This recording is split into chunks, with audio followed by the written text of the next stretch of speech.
Hello, everyone. How are we doing? Hello, Kristen. Hello, Isabel. How are we doing tonight? What's going on? I am not gonna lie, feeling a little under the weather today. Not feeling my best. I have some hot apple cider and a hope and a dream. Just warning that this might end a little bit earlier than usual, but we'll see. Hey, Florio, how are you doing? So, yeah, tonight, I shouldn't say. So, backing up a little bit. As we all know, I love a good story.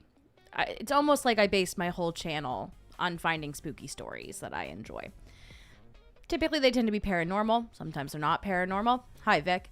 Sometimes they're just creepy, and sometimes they're just spooky.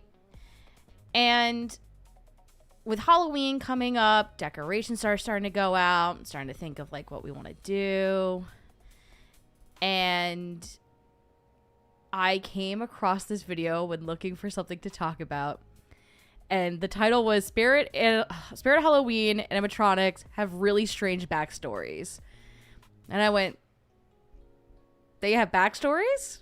I didn't even care that they were strange. They have backstories? That's crazy to hear. And I was like, I must know. I'm not a huge fan of animatronics. I shouldn't say I'm not a huge fan of them. Like, I don't mind them. I just don't have them. I made my husband splurge when we bought the house and get me Skelly. And so we have that like 20-foot tall skeleton. I love Skelly. And then I made him splurge more, and I got the dog, too.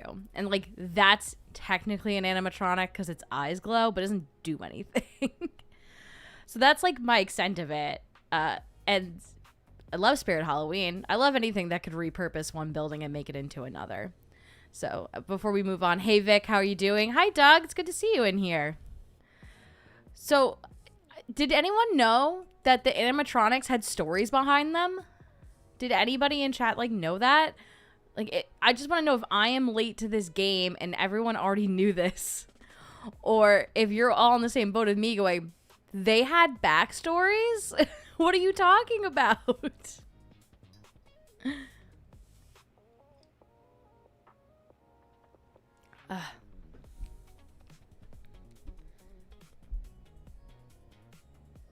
So, okay.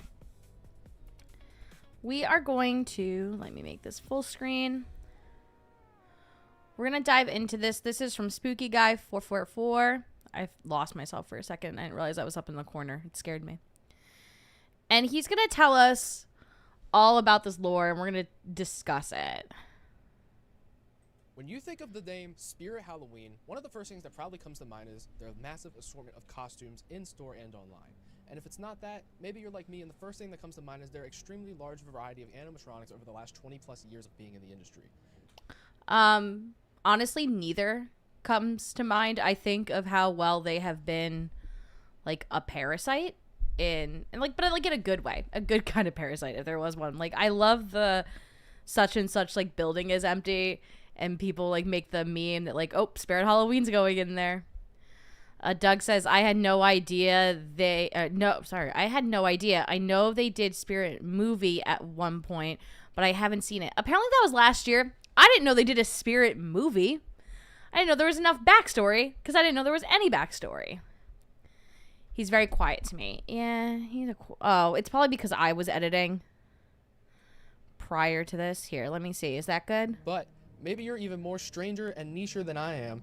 And the first thing you might think of is those same animatronics, but all of their actual written lore. Well, today, that's what we're here to talk about. What is going on, guys? Spooky Guy 444 here, back at you with a brand new video. Today's video is an interesting retrospective that I was recently inspired by just through going on TikTok and Instagram and seeing what Spirit Halloween fans outside of the core community really find interesting. One of those things that they really find interesting that I was surprised by personally is Spirit Halloween animatronic backstories. Not fan-made, not headcanons, but the actual written lore of these Halloween animatronics that Spirit Halloween has been making them. So that's the other thing. I was like, because I was trying to find some of these stories, and there's fan fiction about the background stories. So not only is there stories, there's like fan fiction stories. Hey, Kristen, how are you doing? Kristen promised me she'd be here, and I don't think it's for me. I think it's for the animatronics, which I still appreciate. Thank you. For many, many years, they just find absolute joy in. So I thought today would be a really fun video to actually go through some of these and highlight the most absurd and ridiculous entries in Spirit Halloween's lore that they have ever given us. From things such as debauchery to getting your head blown open by a tram car, Spirit Halloween has really... that you're here in general. Is there anyone watching right now, do you have animatronics? Would you say animatronics are like your primary thing that you decorate with? As I said, we have Skelly, and then I made what I call like a swamp witch wreath. It looks like it's plastic, Spanish ivy, not moss, Spanish ivy.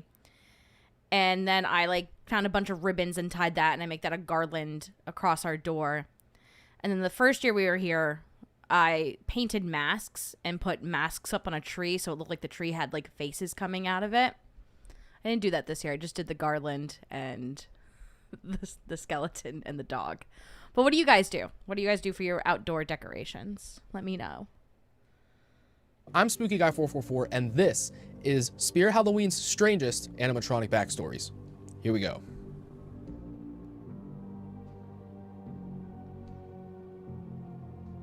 Now, you may be confused as to why we're starting in 2017, but there is a very simple explanation for that. That is the year that Spirit Halloween actually started doing this. Before 2017, Spirit Halloween just put the description of the animatronic in its website page and on the box and left it at that. But in 2017, they took a really big step forward and started adding in this actual written lore in a lot of different instances. You would get it on the online page with some of the animatronics, but other animatronics got a really special treatment and got it on not just the back of the box with these special custom poems, which we're not going to talk about the poems in this video because that was only a thing for a year or two, but those are interesting. Some animatronics have poems on the back of the box. If you want to pause it and read the two that I have up on screen, go right ahead.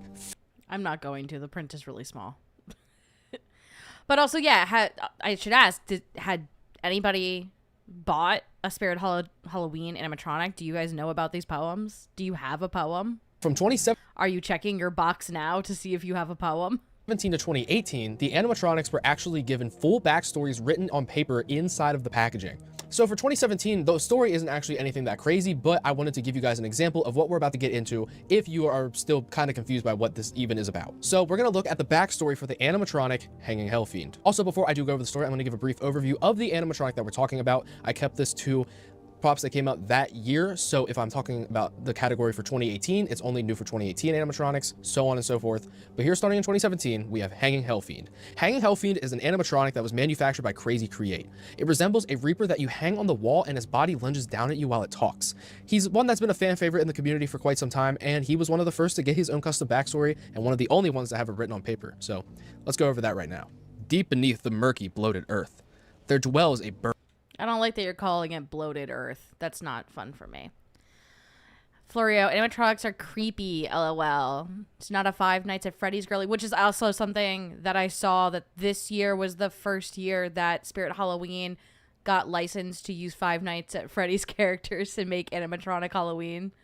So that's fun. Kristen, I'm fascinated by animatronics and also scared of them. I thought we were having your birthday at an abandoned Chuck E. Cheese. Well, I'm scared of certain ones. Which ones? Can you list them and send them to me? And then I promise I won't do anything with that information, ever. Hey, Zombie J. I'm more paranoid because I've seen the Terminator. You think the animatronics are going to do that? I think Five Nights at Freddy's animatronics are more scary in that way than the Terminator. The Terminator seems very different than these animatronics. Buried, rotten, and forgotten cemetery.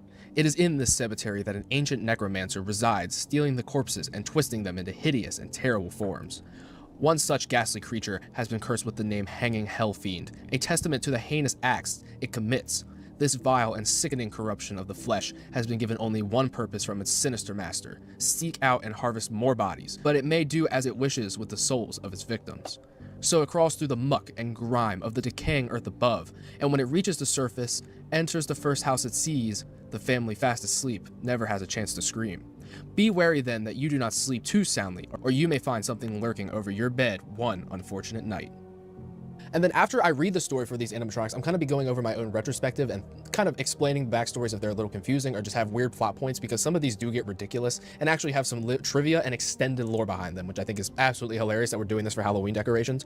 But now that you kind of understand what we're getting into here with going over the backstories of the animatronics and explaining them in detail, let's jump right into 2018.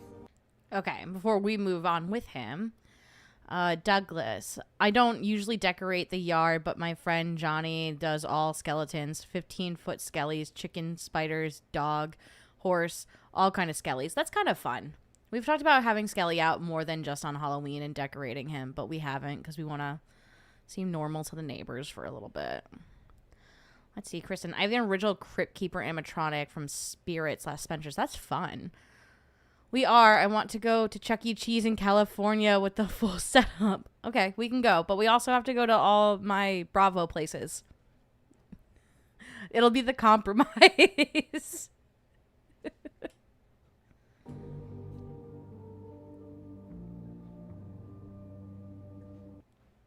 So now that we're here in 2018, we have two entries that I want to talk about. While the one is actually more interesting because of its extended lore bits, the second one is actually where things are starting to get a little absurd. But let's start with the first one, which is Hugs the Clown. Hugs the Clown was an animatronic made by Seasonal Visions International. It resembles a... I've been to an anime convention. I know when I see that free hug sign, it's going to smell like onions. Anyone who's gone to an anime convention, like in the early aughts, do you remember how like the brochures used to say remember to shower every night and put deodorant on? And if you've been to an anime convention recently, do they still have that? I'm curious. I don't know if I go to an anime convention now because I have a thing where I don't like being in large crowds. They kind of freak me out. Just like it stresses me out too. Not just like scared, but also stressed. So I don't know if I go now, but I am just curious if they still remind everybody to try to not smell like onions. The smell is a character. Oh, does it get a backstory? All the cons should still say that. I don't think they do. Rudy, yes. Oh, big Rudy. That makes me want to go even less, to be very honest. I'm glad some things never... No, I'm not glad some things never change. I'm not glad. I've only been to a D&D con and one comic book one. I went to Comic-Con when it was also like Anime Fest in New York City back when I was in high school.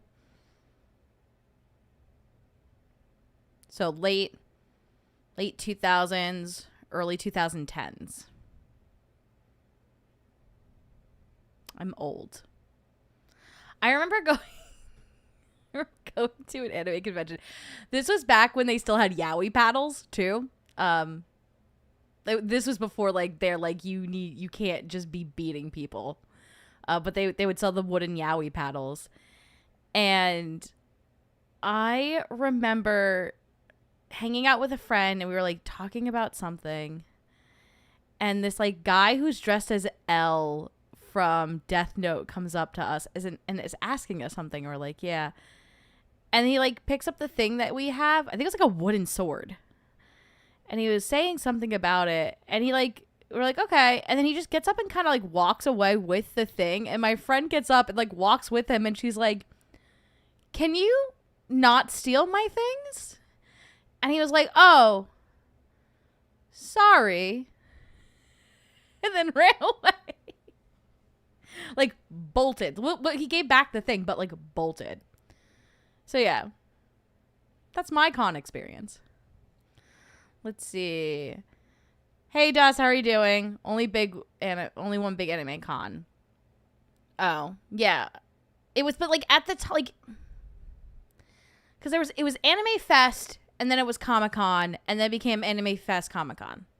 Right? Am I not remembering that correctly? Because I feel like it was different the first year I went, and then I went a second year, and it fell under Comic-Con. I've only been to one Comic-Con. Are we on topic? No, but I took us off topic, so it's okay. Where is Ko? F that guy. I don't know. Sometimes code comes in, sometimes code doesn't come in. I don't have to tell you. I'm talking about anime cons because I asked, well, okay. Dust. It is technically on topic because this guy has free hugs and it unlocked a memory in my head of going to like Comic-Con, Anime Con, whatever. And anyone who had a free hug sign kind of smelling a little bit like onions. I just wanted to know if that was a universal experience or a very personal experience of mine. Not good enough. Get on topic or you get 60-minute timeout. 60 minutes is a long time. Okay, I'll go back. I'm sorry.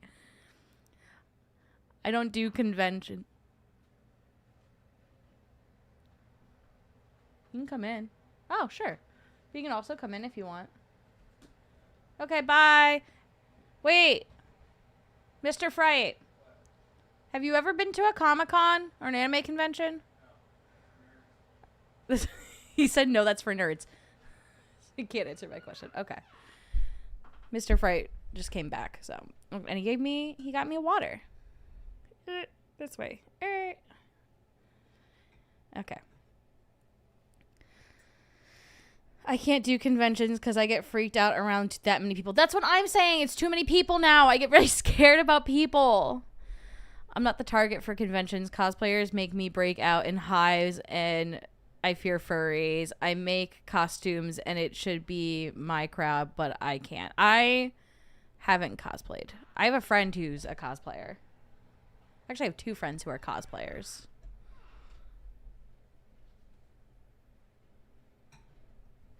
Are you wearing pants? Yeah. Yes. Okay. Let's get back to this. Polka dotted jumpsuit clown that lunges forward at you with a free hug sign on his chest and Yeah, you can't lunge at me with a free hug sign on my chest. That's an HR call. a sinister, monstrous grin. And here is what his backstory is. When the circus rolls into town in the dead of night, everyone knows you should stay away. Grimsley the Great, the infamous towering crown, has spread fear in the hearts of children and adults alike. But now, there's a new clown in town, causing even more terror than before. With his dark, sharp-toothed grin and horrifying face, Hugs the Clown wanders from circus to circus, finding the most innocent of humans to feed on. He waits until late at night. Wait, this story, I don't understand this story. Who's Grimsley? Was that a different character? They're like, Grimsley the Great. He's here, but also, fuck that guy. Here's a different guy that we're gonna tell you about. I absolutely hate clowns. But don't look in the mirror then. Bang! Ba, ba, ba, ba, ba, ba, ba. When the circus is just closing down and people begin to slowly wander out of the big top. As someone walks by, they'll hear the faint sound of laughing and the smell of cotton candy inviting them into the shadows. And if they're curious enough, they'll follow the sound and smells. But the only thing they're going to find is Hugs, waiting for them in the dark. See, they lure you in with the cotton candy smell, and then it ends up smelling like onion by the end of it. I'm telling you. You can cosplay and not go to conventions. That's also true. You can do that. I feel like I might be part drag queen. I don't think that's a identity. Mr. Fright wants to know on your mother or your father's side. I go to cons usually as a Ghostbuster. The elbow pads as part of the costume help so much. Like, getting rid of people? What do you mean? What are you doing? Are you crawling? What's happening? I wanted to be an identity. It's a lifestyle. Okay. Back to this smelly clown. When I said the free hug sign, I did not realize that smells were gonna also be part of it. Isabel was right. This is part of the character. The smell is a character. He never gives anyone the chance to run, so he'll snatch you up without so much a second thought.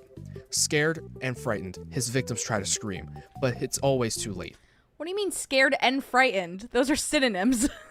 Who wrote this? They're scared and frightened. Yeah? They're good in crowds where no one pays attention to where they are walking. Oh, that's fair. Because once you're in his clutches, you'll never be heard from again. But remember that this clown is more than just rumors and scary stories. So when you hear strange sounds coming from the shadows, it would be wise not to follow them. The circus might be closed. Yeah, that's just general life advice. If you hear something coming from the shadows, don't go near that. No, go elsewhere.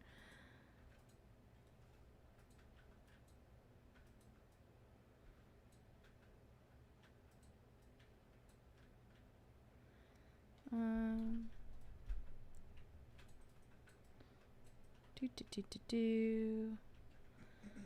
Do do do do do. Sorry, I'm just gonna remove that comment because technically that is not a nice name to call people. Remember the 5th of November. I always remember the 5th of November, and I'm not gonna tell you why. But that won't stop Hugs from making you his final act. So there wasn't really any crazy tidbits there, but there is some key points I want to talk about in this lore of this thing being a killer clown at a circus, being the name Grimsley the Great at the beginning. Grimsley the Great is the official canonical name of another Spirit Halloween animatronic from 2017, Creepy Towering Clown. At this point in time, Creepy Towering Clown was one of the biggest successes in Spirit Halloween's history, and so much to the... You got thin hands. You got thin little hands.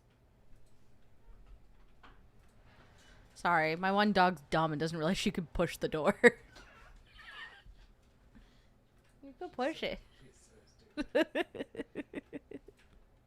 Point that it would go on to influence the entire animatronic industry going forward. After Grimsley the Great was such a huge success, Spirit Halloween released Hugs the Clown, giving us this Okay, that was Grimsley the Great. Good to know, good to know, good to know. Story and an extension of how they're actually kind of partnered up together in the lore, which is very interesting. But the next animatronic in this list I want to talk about is actually two, and that is Double Trouble. Double Trouble is an animatronic or animatronics that is made by Pan-Asian Creations. It resembles two ghostly girls that are holding hands and moving their heads side to side as they sing spooky, freaky, spooky phrases, I guess. I don't know. I've never really liked these things. Let's just get into the story. Allie and Annie have always been inseparable. Since they were born, they had a connection that no one could explain. If they weren't right next to each other, they would scream and cry until they were reunited. They used to play on their farm together while their father worked in the fields. It wasn't until their mother went missing that the girls' innocence was in question. Their pale faces and sunken eyes never struck the neighbors as strange. Until now. When the little girls were questioned about their mother, What do sickly looking children have to do with being like, you know, I never thought that sickly look meant anything until their mom died. Like maybe like as a neighbor you think, oh, it's a genetic thing that's happening. I don't understand. This writing's a little silly. mother's disappearance, they couldn't do anything but giggle. They were left in the care of their... Sorry, that's not funny. Your mom said, the neighbor's like, but the giggles isn't what's concerning me. It's your pale skin that's really weirding me out. I would argue that it's gray. It's not even pale, but you know, like, oh no. Father, but the neighbors claim that they've only seen the girls by themselves. Rumor has it, they will use you as their next game, and their father's field has never been the same. If you see them playing, beware and run far, far away. So basically in this story, it explains how the Double Trouble twins, Allie and Annie, off to their mom at some point. But the signs were very telling from the start that these two were like basically inseparable, to the point that they talk about the details of how like they look freaky with their pale faces and sunken in eyes, which how did that never spark the family estranged from the get-go? All of this combined, I feel like there should have been something wrong. Maybe get the institutions involved. I don't really know. Not the institutions. Maybe get the institutions involved. I need to start saying that more. When someone says something ridiculous, I'm like, don't. I'm going to get the institutions involved. Do not start with me. But overall, it's a funny story. But trust me, 2018 is kind of a light bit of the story bits, but things really get crazy with 2019.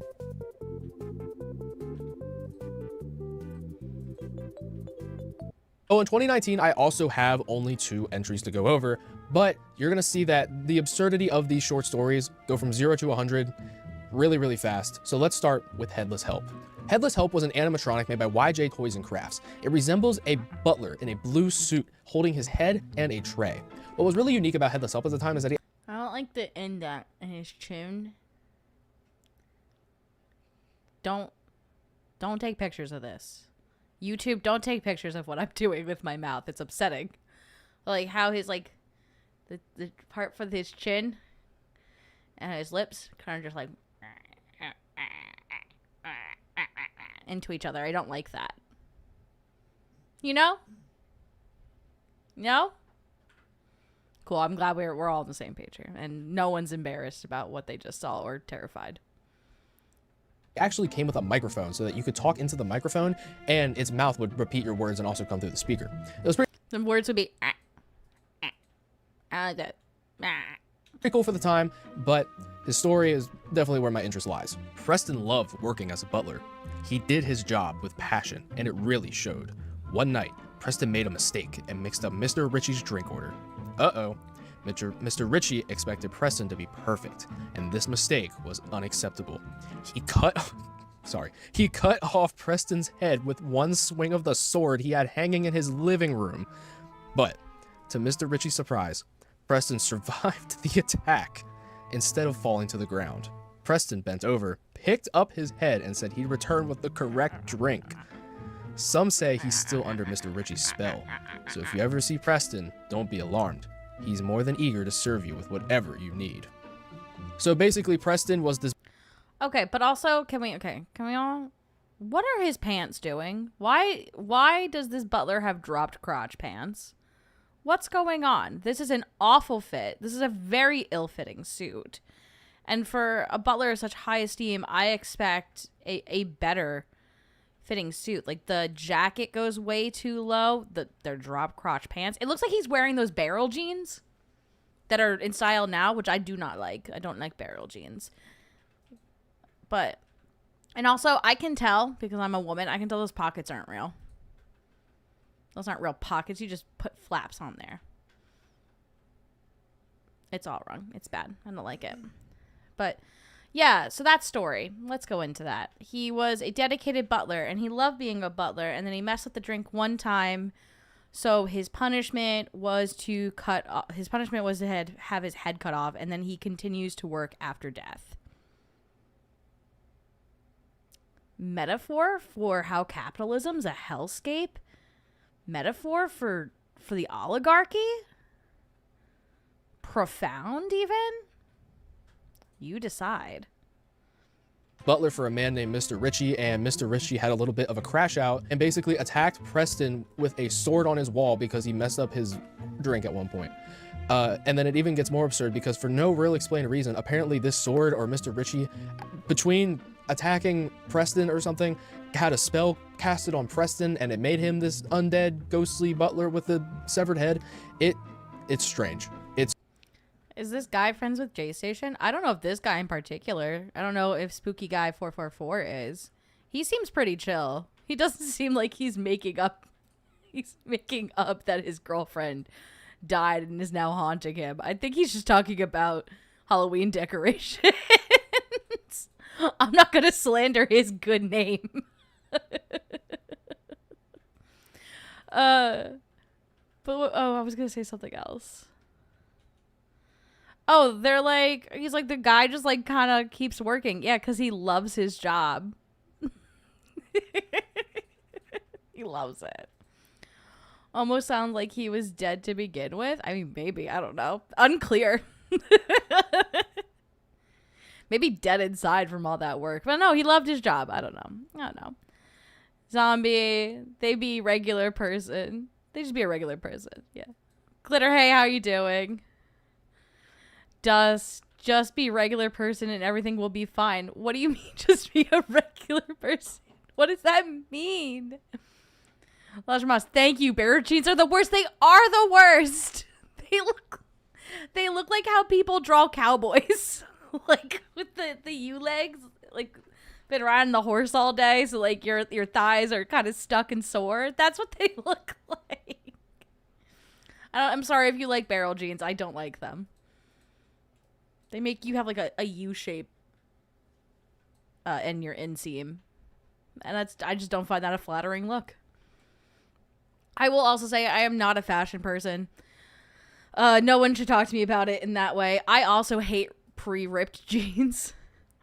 Mostly, like, I don't think they look bad necessarily. But I don't buy myself pre-ripped jeans because I am convinced I will just put my foot through the knee like hole, the pre-rip part, and just rip them completely. And I said, what's the point in that? I'm just gonna get regular jeans. My aesthetic, the more I can look like a stereotypical 90s mom on like a sitcom is the better. That's my goal of fashion usually. Is 90s mom. Sometimes now it's 90s mom who went through an emo phase. That's my like aesthetic. It's not a good one, but it is one. Could just be a regular That is Jay Station thing. He said he was just a regular person. Oh, I don't follow Jay Station. I don't know. I'm gonna wear ripped jeans. I'm wearing them out myself first. Yeah, see, yeah, you can. If they're already like, if you get them and you wear them and they get ripped, good on you. But like, I don't know. And they look cool. I really like ripped jeans when people like wear like fishnet stockings under it, so that, or like lace stockings. So there's like some texture. I think that looks really cool. I'm just not doing it. The epitome of fashion to me is still baggy jeans and a fun t-shirt and glitter. Oh my gosh, yes. Like those little girly things that used to be on like MySpace. Do you know what I'm talking about? Like they wear like really, really baggy pants that were low rise and then like a belly shirt, and they had like their hair all spiky and stuff, and they're like really cartoon and big like lips with like no nose, and they were just always like glitter and shimmery. Or am I like crazy in describing them? So you're telling me you want to look like someone from Full House? I do. I want to look like Aunt Becky listens to Fall Out Boy. That's my goal. Have I not made that clear? I'm wearing a cardigan right now in a floral pattern. It's actually a dress. I meant it to look like a shirt. I'm wearing pants underneath. I didn't feel like figuring out an outfit tonight. What about me wearing a cardigan doesn't tell you that that's how I want to look about like my whole life? I'm 37. I don't think I'm growing out of it at this point. That's totally fair. He's the one who faked the... I know who he is. I know who Jay Station is. I just didn't know he said he was a regular person. I miss MySpace. It's coming back, apparently. Apparently, MySpace is coming back. Get some faded jeans and some slat bracelets. I'm scared of slat bracelets. They hurt. I don't want to get hurt. I hate people don't wear clothes that fits them. I mean, I get over the oversized look. More for comfort than anything. I think it does work for like a specific aesthetic. But yeah. I don't need everything to be tailored. I just don't know why this man is wearing formal wear that's not tailored. I think that's the thing. I need formal wear needs to be tailored. If you're wearing a 3-piece suit like this gentleman is supposed to be wearing, it should fit you properly.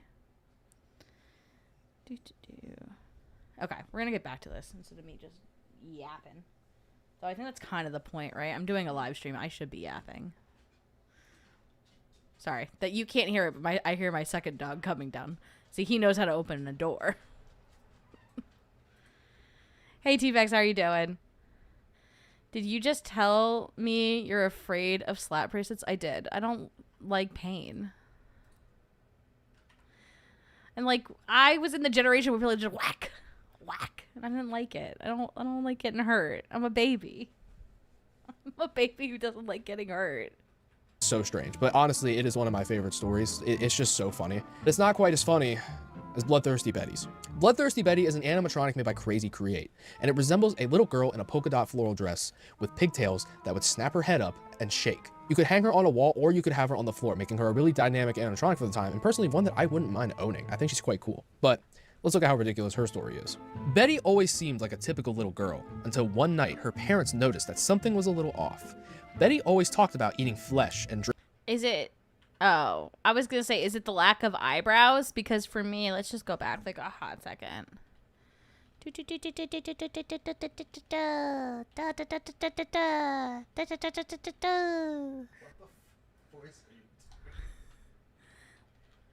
my voice. My husband asked me, what voice am I doing? It's the lack of eyebrows for me. You know? It's always throwing me off when someone doesn't have eyebrows. It does throw me off a little bit. Not gonna lie. Or like when someone like bleaches their eyebrows and like you can't see them. It does throw me off. I think it's me trying, like, it's my brain trying to figure out the emotions you're feeling based on, like, or, like what you do with your face. And when I can't see them, I'm like, what's going on there? I can't tell. Everything is stretchy now. I had to explain to my buddy that glam metal, they just wore pants that didn't fit them, not skinny jeans. Skinny jeans have spandex in them. I don't know. I think it should be a little stretchy. Back in the day, skinny jeans do have some spandex, but not enough spandex. I remember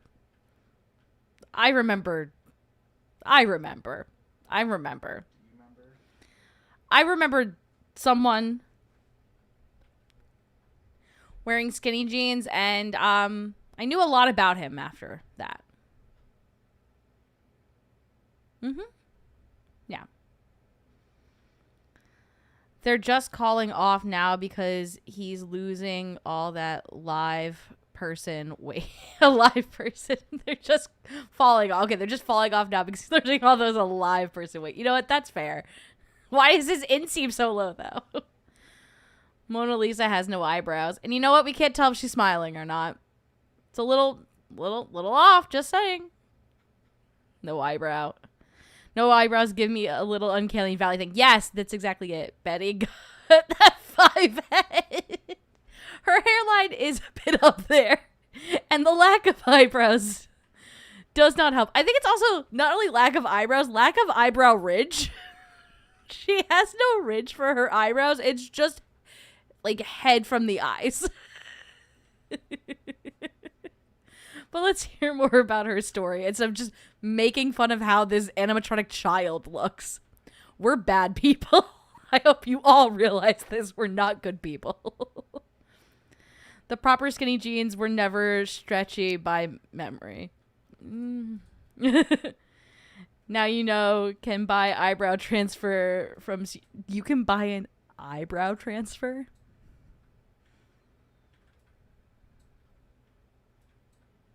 I just fill mine in, especially on camera.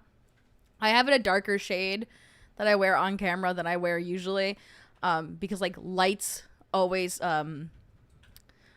wash people out. So like if you could see my makeup with the lights off, it is harsher than I would do any daily makeup. Like there are places that I would blend extremely more than I do have right now. And, like, the eyebrows are a darker shade than I would have normally. But, like, yeah, when I'm not on camera and just looking at, like, a mirror, I look a little crazy with this makeup. I loathe skinny jeans, and my mother was forever trying to chase me into them. Those and the super low-cut ones. I couldn't do the low-cut ones. I've always been a big girly, and low-cut jeans were not my fan. I was not a fan. I didn't look good in them. Sorry. Let's reword that so we can have better self-esteem. Skinny or low-rise jeans were not flattering on my body type, and they did not make me feel good. So therefore, I couldn't wear them. But skinny jeans, I also wore a lot of, and I'm not gonna lie, I was kind of excited when relaxed fitting jeans came back into style, because I was a skinny jean wearer. Like I wore skinny jeans a lot, but then the relaxed came back, and I was like, I don't have to squat to get into my pants anymore, because we all girls, ladies, millennials. Do you remember, or do you still do it if you haven't given up your skinny jeans? Do you have to squat to get into your pants? You have to do the skinny jean squat, you know, especially after you wash them and they're still a little stiff. You got to get on, you got to get low and go, and like try to pull it up. I don't have to do that anymore. And my life has changed for the better. I like a good shaped eyebrows. Yeah, good shaped eyebrows. They're really good. The point was the late 80s and 90s had no stretch in them. People just didn't wash them and wear a size or too small to get that skinny jean look. Cut close to the ankle. Ooh. Yeah. You're not actually supposed to wash denim that often. I only wash it if it smells or it has a visible stain on it. I also remove all my eyebrows. I mean, you can remove your eyebrows. I'm not saying that. I'm just saying that I know plenty of people who draw them back on and they don't have eyebrows. Zombie, we just talked about this. If the eyebrows are off, it can't ruin your whole day. I feel that way when I sometimes forget to put mascara on. Like, I'll have a whole makeup look, and I'm like, you can't see my little eyes! Ah! Ah! That's what I sound like. I remember being told that my early nerve damage and pain in my hips and knees was from skinny jeans, not horseback riding or genetics.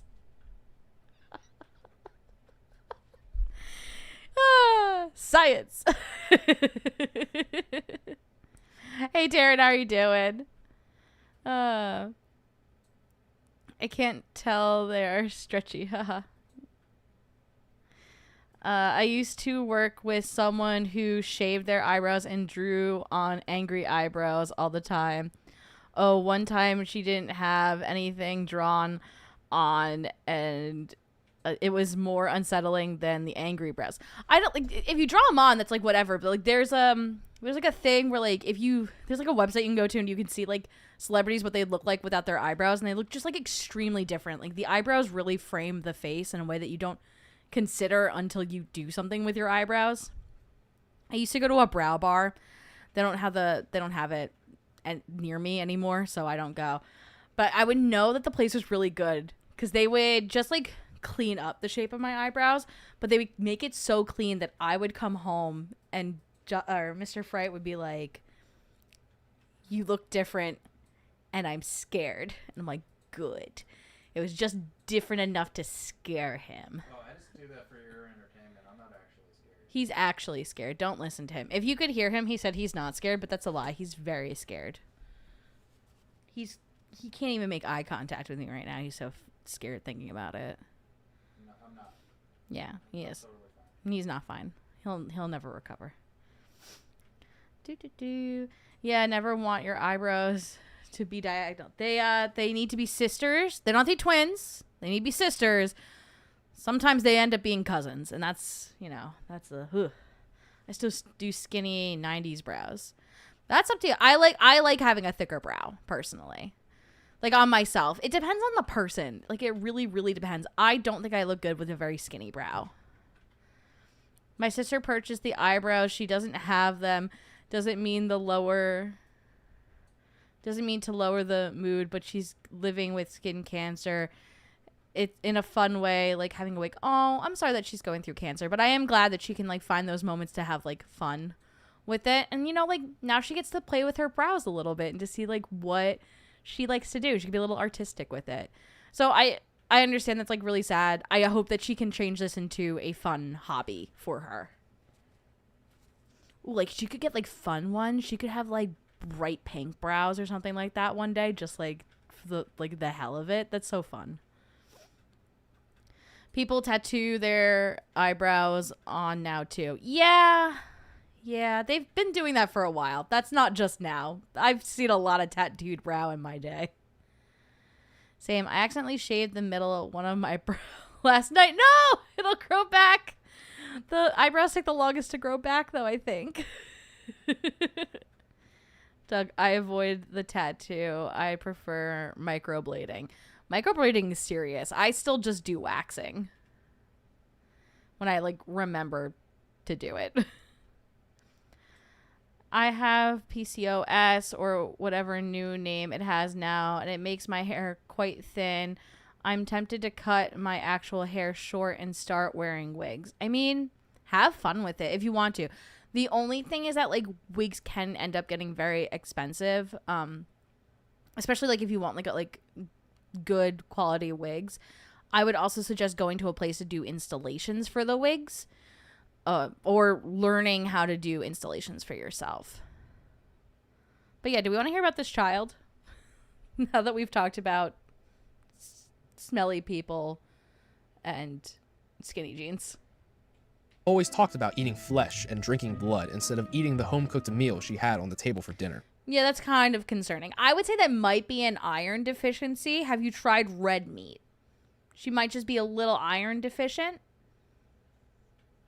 She's kind of pale. I'm just saying. She's a little pale. Maybe it's a little iron deficiency. I don't know. One night, her parents noticed that she was crouched over on her bedroom floor, deeply growling and intensely shaking. Once they got close enough to see what was going on, her head popped up, and there her mouth was blood-stained. No one knows what happened to Betty's parents, but they have yet to return from this disastrous night.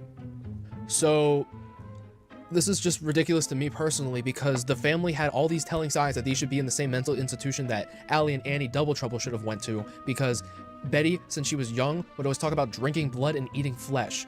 So it, for some reason, was a shock to the parents when they found Betty doing exactly that with blood-stained teeth and then attacked her parents. It's very silly. It's silly. But at the end of the day, That is a bit silly. You know, believe children when they tell you that they're bloodthirsty. Don't be like, kids say the darndest things. What are they teaching you on that cocoa melon? That's so silly. Let's see. I love extensions. I will use colored extensions. I looked into getting a weft when I was getting married because my hair is very thin and I wanted some volume in my hair, or I thought I did. And the weft cost like $3,000. It was something like really stupid. And that was like to just do like the initial installation, and then like the upkeep was going to cost a couple of hundred anytime it grew out. So I ended up not doing extensions for my wedding, fun fact, because I said, no. Apparently I know nothing about wigs. I didn't know that. Okay. Oh, so an installation is essentially what you do is if you get a lace front wig, which is the ones that end up being more seamless with your hairline, they have like extra lace so that you can like fit it to your head and then like glue it down, or get like find a way to glue it, but they have to cut the lace around it, and then you kind of have to like make the lace seem more like you want to get rid of the seams of the lace so then you can glue it to your hairline area. And the other thing is like with wigs, they have like 2 to 3 times the hair that like normal people do. So you might want to go and like get it cut a little bit and thinned out in certain places so there's layers. So 1, it's not so heavy, but 2, then it does not resemble a wig. The lace front are also good because it makes you look like you have a part.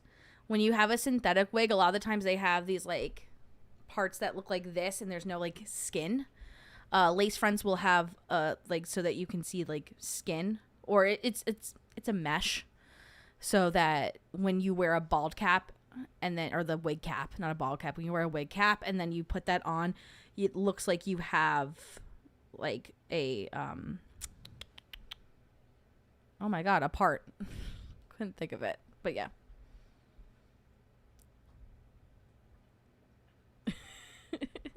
There's a lot of things you can look up. You can look up wig installations. They're very interesting. I don't own any wigs. I just went down a rabbit hole at one point in time. Also, I did theater in college. Not a lot. And never like a big role. But I learned some stuff. I learned like 3 things. Just saying. 3 things. No, the topic. Oh, shit, how dare we get off topic. I'm sorry. Oh my god, the topic. We went off topic. Oh my god. I'm so sorry. What if they were never seen again? How did they describe what they saw? You know, it's always I was saying. I pre-watched this with Justin or Mr. Fright, and he was like, "Who was telling this story if the parents were dead?" I said, "I don't know. The newspapers." It's Paranormal Activity all over again. Who was filming? It is Paranormal Activity all over again. It's not who is filming. We always know who's filming in Paranormal Activity. We don't know why they're filming is the problem. My skin is very oily. My hair gets greasy within less than a day, so I can't stand extensions. I've never done them. Oh, zombie. I've never tried extensions. I want to, but my hair is so short. Yeah. And from what I understand, like, tape-in extensions is not great for the because like it weighs and pulls on your like follicles, so it's not great to do like tape-in. You want something like the beaded ones. A wig sounds hot to me. Sounds unpleasant. If you get a good one, you don't notice. If you get like one of the ones like off Amazon that are synthetic, it gets heavy. And yeah, then it gets hot. A trick to not having to deal with the lace front is to get wigs that have bangs. But then you have to decide if you like bangs. I never could stand the cheapy ones that we would mess with. You can get some fun kick-ass wigs online and play with. Even my hairdresser was impressed. Yeah. I didn't realize so much went into them. That's wild. I mean, yeah, it's as much as you want to go into them. Because there's, like, a lot of the time, like, there's other cultures. Not my culture, obviously. Not my white ass. That tend to wear protective head coverings in the form of wigs. And like there's a whole culture behind like making sure you can protect your natural hair, making sure it looks good, making sure it looks natural. So yeah, there's like it's a whole world for wigs. And also like there's this like one dentist on TikTok who has like a toupee, and like the way he has to like glue it down and like place it down, it looks so legitimate, but like when he takes it off, it's so interesting. As I said, weird rabbit holes. I love the idea of being able to just drastically change my hairstyle on a whim. I mean, you can. Oh my gosh, right. Banded for changing the topic. I'm sorry. It's my topic. I'm allowed to change it. Yes, glitter. That's why I love colored extensions. You want to use beads. Yeah. I want a bright rainbow wig. Yeah, you can get a nice one. Oh, if you do get a synthetic wig, they look very shiny, but a way that you can kind of combat that a little bit is getting dry hairspray and doing dry hairspray on it, because it'll take away the shine a little bit and it'll look a little bit more natural that it's dulled. I love the look of bright, like, tie-dye rainbow hair, but my hair would have fallen out if I tried bleaching my hair to do something. Yeah, I don't like bleaching my hair. I haven't gotten my hair done in a while. I really want to go. My dream, and maybe one day I'll commit to finding a wig that works with my dream. I want, like, the rose gold hair, like metallic-y rose gold. But in order to get a metallic, you have to like bleach your hair. And I don't want to do that. And then on top of that, the metallics don't last that long. And like you have to keep getting it touched up. So I would just like a metallic look, like a rose gold metallic wig. Like a good one. I just want to look like candy cane. There's a lot of science and tech behind hair. I worked in a salon for 3 years too. Yeah, well, especially with color, because you're putting chemicals in someone's head. You've worked everywhere, Florio. Yeah, that's also why women would cover their hair in medieval times to protect their hair from daily work. Yeah, I've worked in too many places. And do a strand test, a heat styling, synthetic. Yeah. I'd love it if my hair went gray, but it's salt and pepper. Salt and pepper here. I heard some of the synthetic ones will melt really easily if you use... don't use heat on any synthetic weed. Weed? Whoa. Don't do weeds like, dandelions. That's what we're talking about. No. On any synthetic wigs, do not use any heat. Most of it is made of plastic.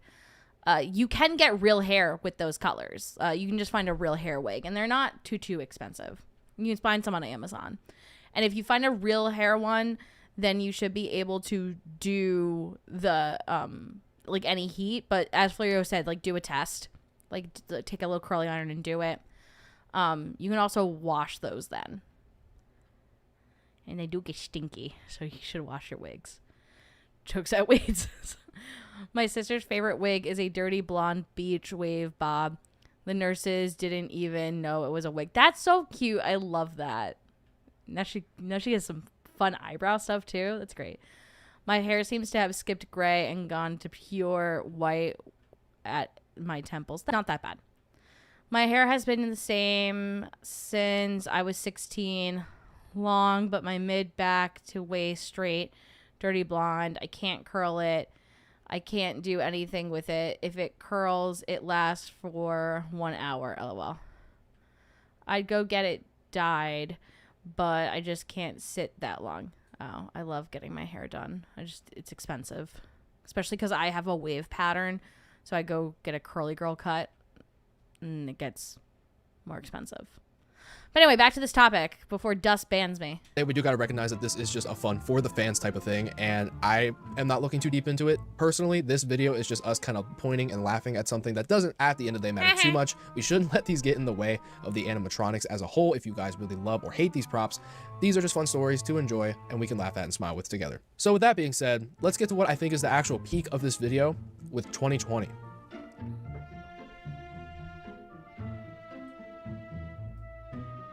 So 2020 is actually one of the few instances where I have 3 entries that I want to talk about. And we're going to get kicked off immediately with Harvester of Souls.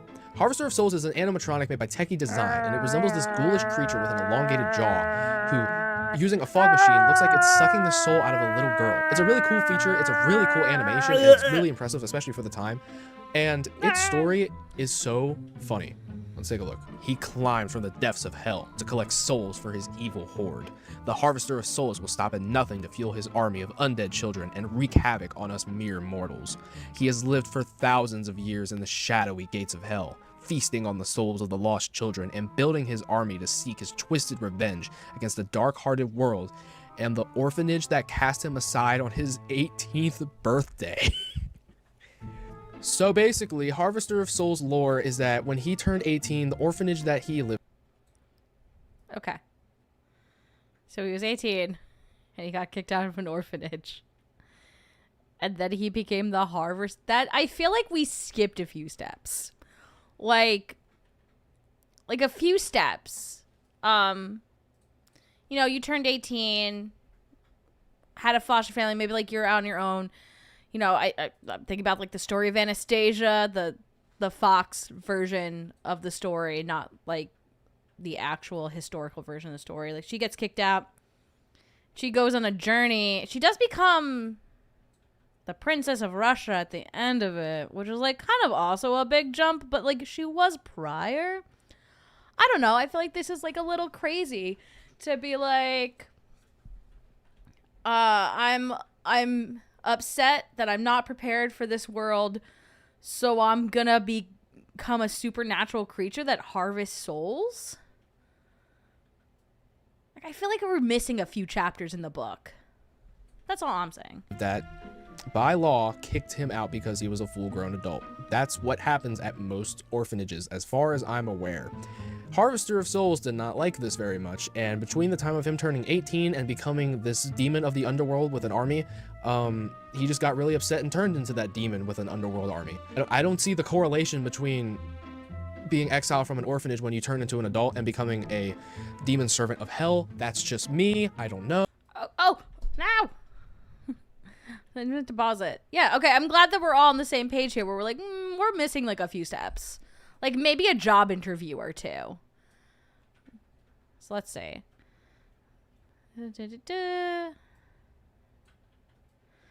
My hair is thin, but I have really pretty hair, to be honest. It sounds very pretty. It's a nice golden color, except for the temples. I still think that sounds really pretty. All I have to do is scrunch it when it's wet, and it's nice loose curls. Yeah. My curls have been falling out a little bit more easier because I have like a wave pattern. I don't have a curl pattern, and I've been too lazy and not putting curl cream and mousse in and diffusing. But when it gets wet, it gets all nice and curly, and I just put like a little bit of leave-in conditioner and just and then it stays curly. That's usually what I do before a stream or a video, but I didn't have it in me today, to be honest with you. As I said, I was not feeling great before. I'm a little more energized now. Probably because I'm with all of you. But, yeah. Don't me, Dust. That reminds me of the witches in Hocus Pocus. With, like, the taking this, like, yeah, the taking of the souls. Totally. Wait, is that a legit Halloween item? Disturbing. I think it's cool. I do think the fog machine's cool. It going, that was me. That wasn't the machine. But it'd be cool if it did that, right? Everyone would like it better if it made the same sounds I made, right? It wouldn't be annoying at all. Yeah, you think you go from emancipation to soul harvester. Yeah, I think we're missing a few steps. Like a job interview. Maybe a walk into the woods. I don't know. Something's off. Oh, but let's keep going with the flesh-eating zombie. The flesh-eating zombie is actually a remake. This is an animatronic that originally came out in 2011 but was remade for 2020. They updated a lot of features on it, from the structure to the audio quality, but they also gave it a moving mouth. We're all into zombies in 2020. Don't anyone tell you differently. We were all into zombies too. This one's kind of gone to the wayside over the years. I feel like not a lot of people remember this one, and I feel like there's actually more people that I personally talk to that remember this thing's story. So let's talk about it. You think you're having a bad day? Poor Aaron had a run-in with a zombie several years ago. Poor Aaron. Sorry, some occult studies maybe, or something that turned him. Yes, exactly. Like maybe how he came to be in the underworld, because I don't think it's like an 18 and over club. There's a bug. I don't think you turn 18 and they just let you into the underworld. Like they check your ID, give you a quick pat down. They're like, okay. And then he's like, cool. I'm angry. And the devil's like, okay, you want to go harvest some souls? And he's like, yeah, I want to go do that. And then he comes up to the surface looking like that old man and goes, ah! And they're like, eh. Yeah. You know what? We solved that mystery. Good job, us. I was into zombies before 2020, way before The Walking Dead. Okay, also, Facebook keeps giving me ads for The Walking Dead, and I've never seen it, and I really want them to stop giving me, like, they keep being like, this one cast member knew they were going to die before this episode, and I'm like, I don't know who anyone is. Stop showing me this. And I keep telling Facebook, and at first I was like, not my interest, because, like, they give you options of, like, what to pick, and I'm like, not interested. And that wasn't good enough. And I was like, okay, I don't like the creator. And it's still not good enough. So I'm just going to start putting like harassment or something. But it's not them harassing me. It's Facebook harassing me. I'm over zombies as someone who is obsessed with haunted houses, and they're way overdone. I mean, they're easy to do. If you want to change your ads, then click on any music ads, and then you will get independent artists, which is better ads. I guess I could try that. I'm not clicking on any Walking Dead stuff, though.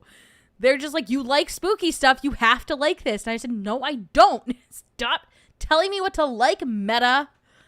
I'll tell you what I like, Meta. How does that fucking sound? Where's Carl? That kills people.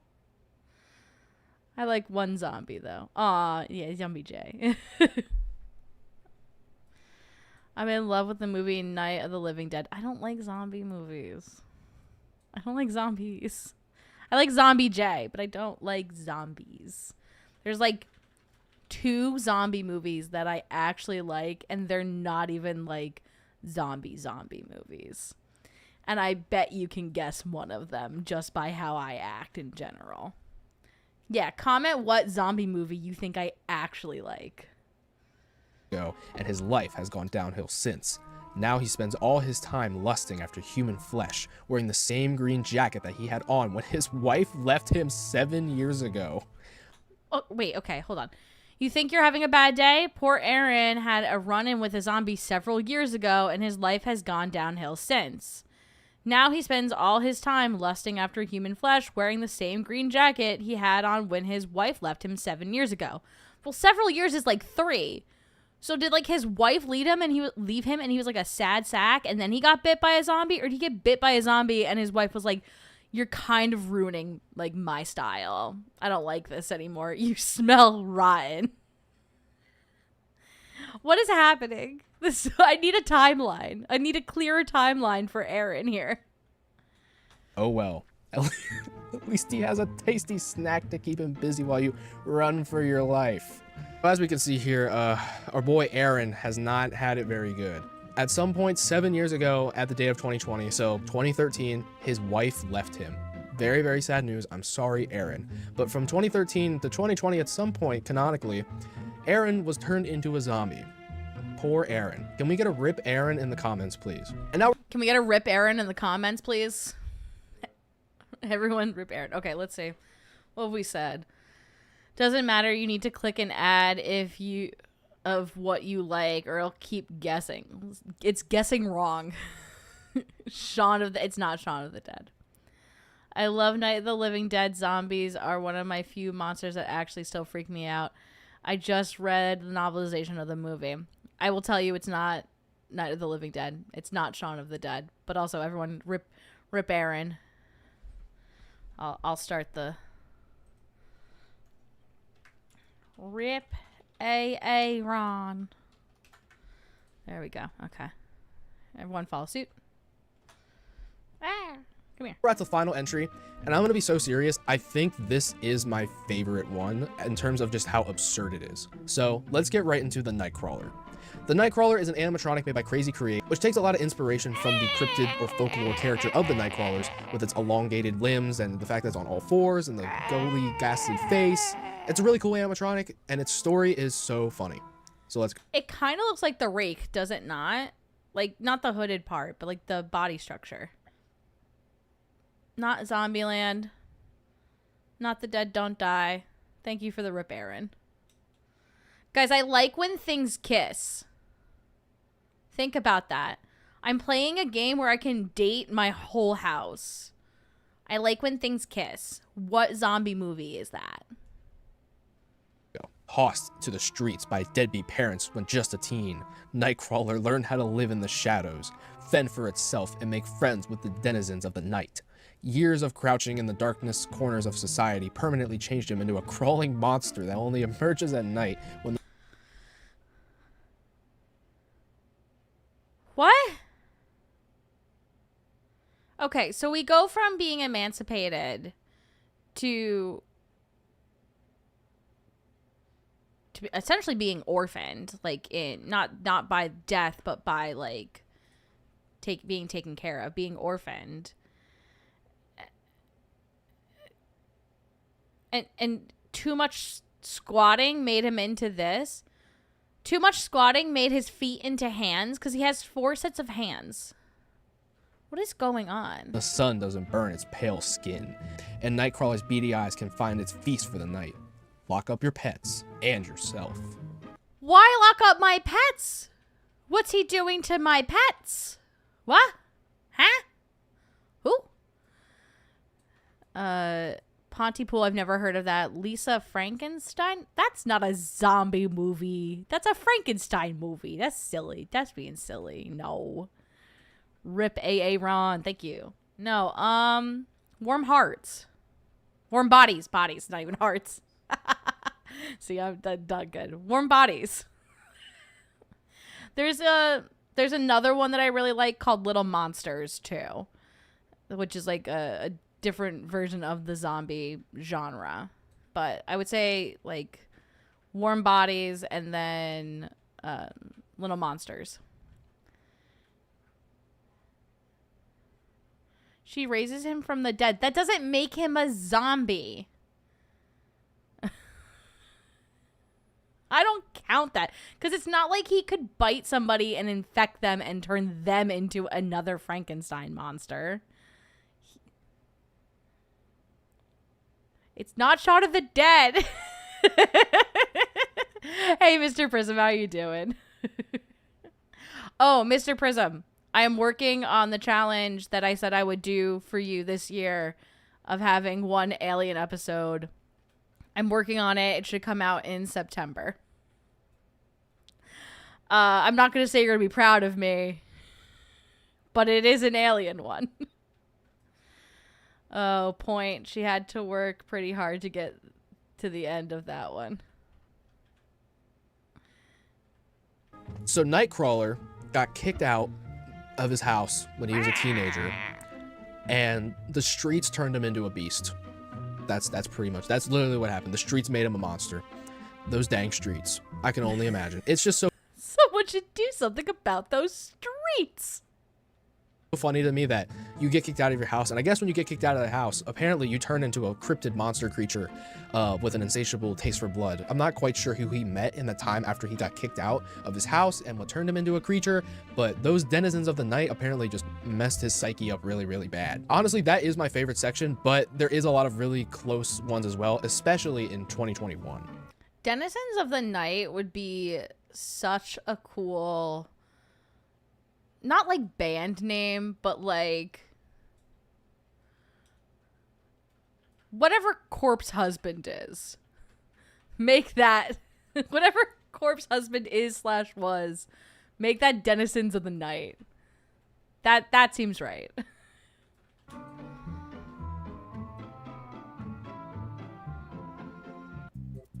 So now that we're in 2021, there's actually 2 entries, but it's 3 animatronics, and I'll explain that when we get there. But we'll start with the just single one here with Buzzsaw. Buzzsaw is an animatronic made by Seasonal Visions International. It resembles a plus-sized bald man with scars all over his face, and his limbs are a hammer and a giant buzzsaw. That's where it comes from. The buzzsaw spins as he turns his body side to side and talks to you.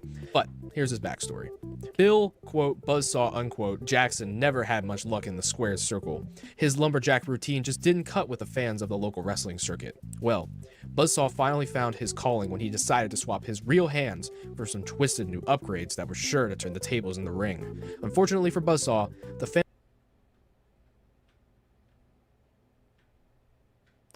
After he did the first hand, how did he do the second? And a follow-up question, how do you wipe your butt after you go to the bathroom?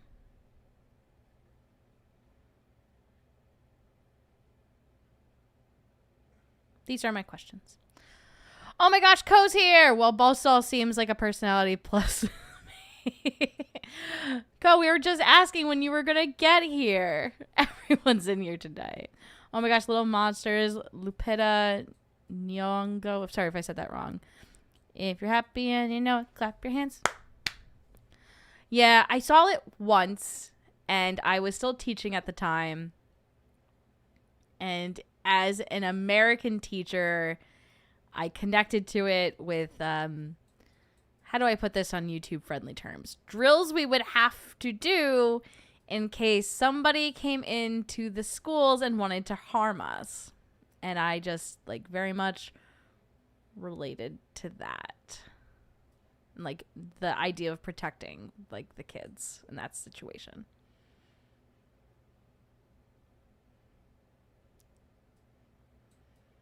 How do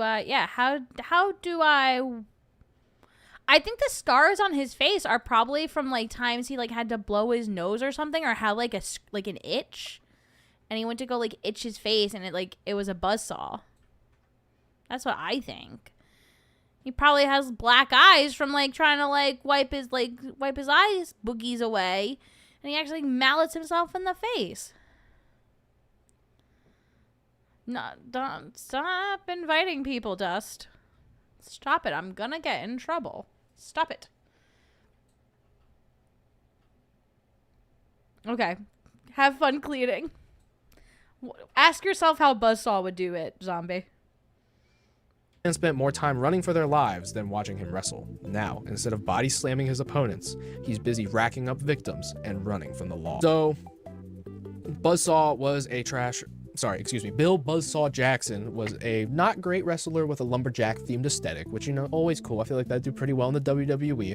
I don't watch the WWE. Same. But he just decided one day, hey, I'm gonna cut my arms off and I'm gonna give myself a hammer and a buzzsaw as limbs, and I'm gonna do fantastic in the wrestling circuit.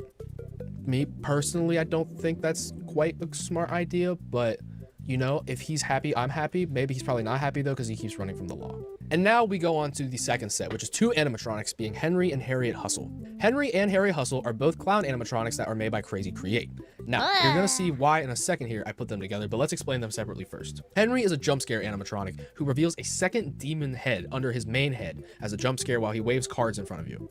And Harriet is a swinging animatronic on a trapeze rope who turns her head side to side to reveal that she's got this crazy knife in her mouth. So now that you know what these animatronics do and they look like, let's go over their story. Pick a card, any card. Henry guarantees you will end up with the dead man's hand. He wasn't always so cruel, but when the circus left town with his money and bag of tricks, he snapped. It didn't help that the ringmaster ran off with his Mrs. Hustle.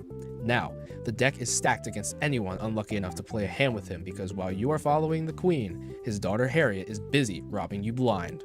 Or Okay, my issue with this story, if they work in the circus and it's a traveling circus, wouldn't they know where the circus was traveling to next? Or like wouldn't they like get word of the next town the circus was in and they could just go there and he could be like, "Hey,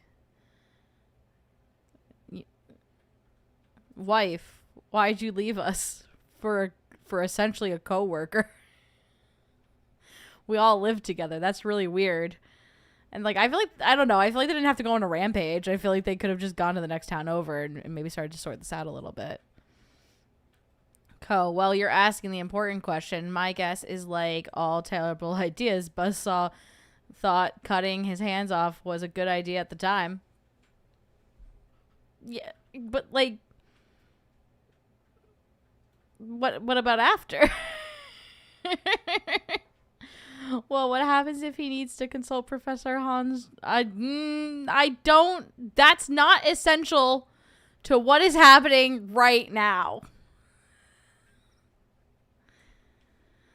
I don't really watch wrestling either. Okay.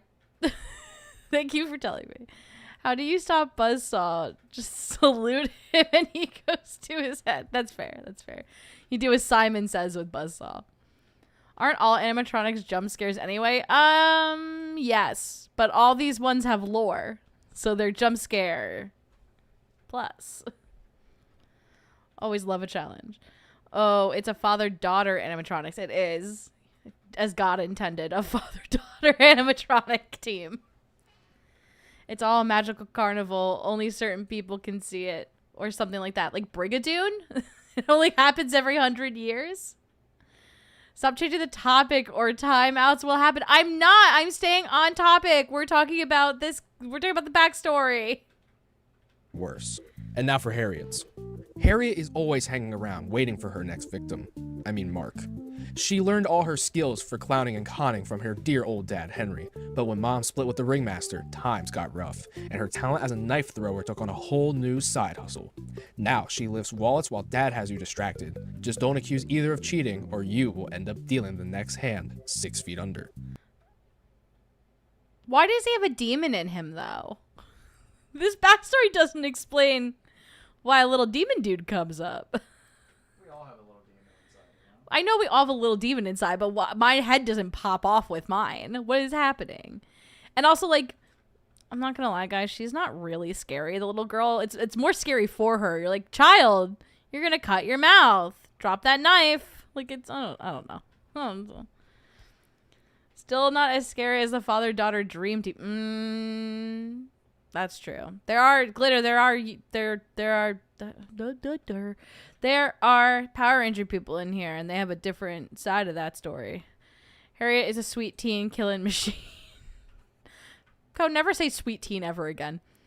True glitter. Everyone has a little dust devil inside them. No, their head doesn't pop off with it.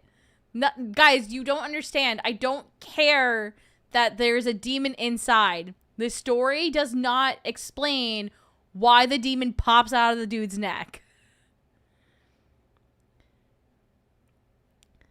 Demon, dust devil, same thing. That's it. I'm not arguing the semantics of what is in him. I am just arguing it doesn't make sense. So the story of the Hustle family is one that is quite tragic. Henry fell into a deep depression after the circus had left him behind. And not only that, his wife left with the ringmaster, leaving him and his daughter to fend out on the streets as con men.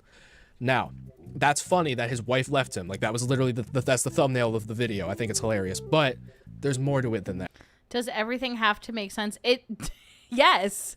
What do you mean? Yes, it does. It sounds like a complicated relationship. Yeah, it is. Like, I like turtles. I like turtles. Yeah, you can like things. I lived happily ever after. I don't think they did. Zombie, they did not. Oh, I'm sure that monsters they are trying to copy lore from. I gotta find the name. Okay, but like, why does his head pop off? Why is that normal to everyone? Because they mention a ringmaster. Lucky enough for us, we know what the ringmaster is. We know who he is. This is the ringmaster. This is the Spirit Halloween 2024 animatronic known as the ringmaster. He's not in this video, like he's not like later on because there's no other lore outside of this, but I think it's hilarious that this is probably the ringmaster in canon, like official Spirit Halloween canon, that decided to be a homewrecker for the Hustle family and leave him behind with nothing but his daughter. That's just so funny to me. Now we go into 2022.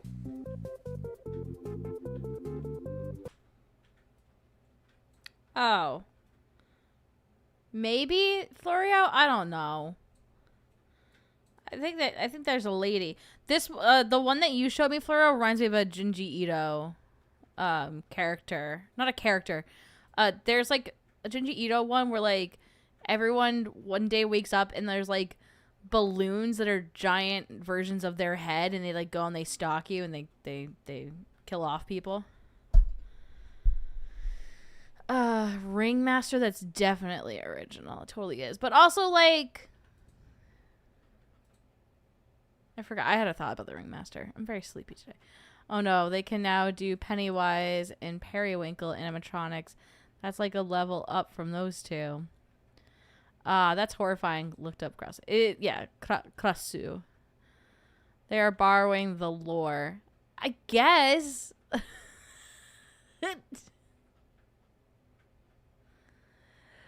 No, I understand. Like I understand, like it's something similar, but it does not explain. I looked at the images. Maybe the story will explain it. No, that's like a Yeah, they had the guy. It's a dude, and they're all female spirits. Which I should probably cover these at some point. That does seem interesting. I don't know. I don't think the story explains it well. Ringmaster. What's next? A rock called Geode. Oh wait. Okay. Anyone else think that being homeless leads to demon possession? I don't think they should think that. But that's what Spirit Halloween wants to make you think. Oh, that's why Spirit Halloween like is in every abandoned building, because they know what happens if things go abandoned for too long. They become demonic creatures without explanation. Really? Do clowns put makeup on their entire body? No. There's only 13 or so variants of any one universe. Everything is pinched from somewhere else.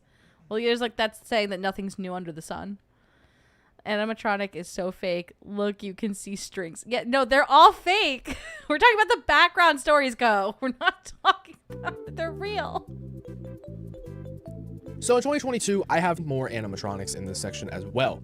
And this is a year that is notoriously not great in terms of their lineup for the animatronics. And you're going to actually see that with the lineup of stories as well, because all the bad animatronics are the ones that got the best stories. So let's begin with Betty Sharp.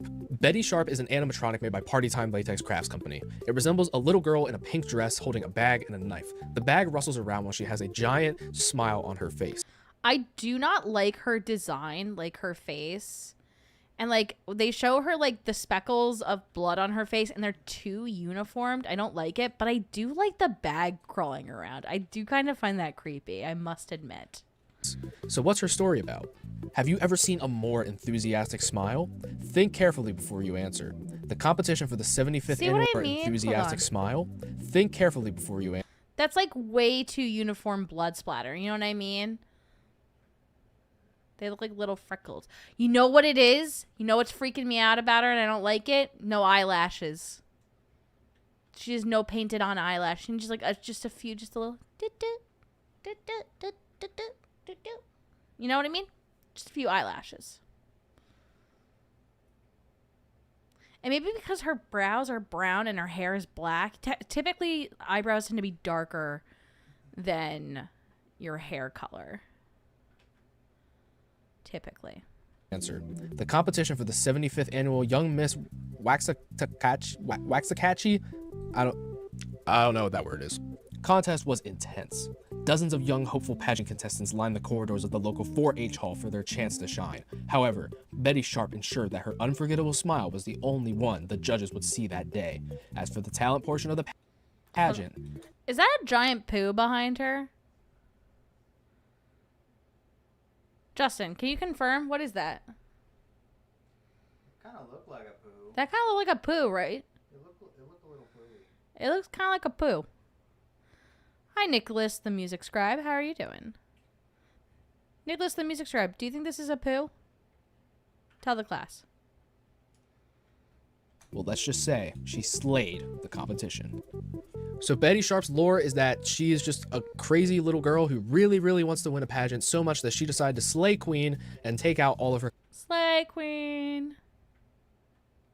competition in the contest. Not really much else to her. Oh, wait. I need to move her face a little bit. You know what she's also kind of giving specifically right here? Like in this one? Is a little bit Miss Incredible from the first Incredibles. Or no, like Violet, the daughter.